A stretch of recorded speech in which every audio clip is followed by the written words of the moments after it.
Do you remember when newspapers used to tell people who to vote for, and they sort of just did? Like, editorial boards of newspapers would actually get together right before an election and say, yeah, we reckon that this guy's the one. And that was just something that people accepted as totally normal and fine, yeah? Well, that's over. This report from the Oz Institute has confirmed what anyone with an internet connection and an iPhone has probably suspected for a while. Newspaper endorsements are about as influential as...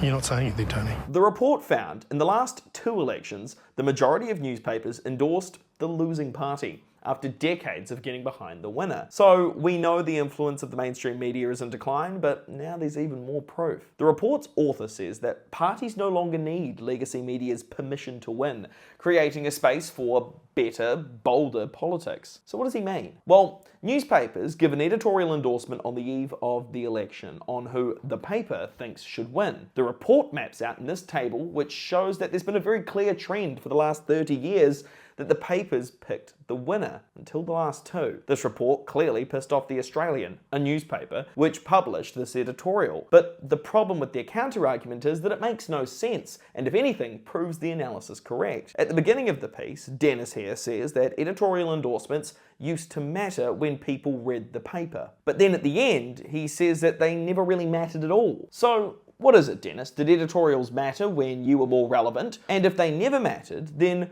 why were they being published in the paper at all? Especially going back over those 30 years when actual space on the page was worth a hell of a lot more than it is today. The report also looked at the influence of television debates. You watch those, right?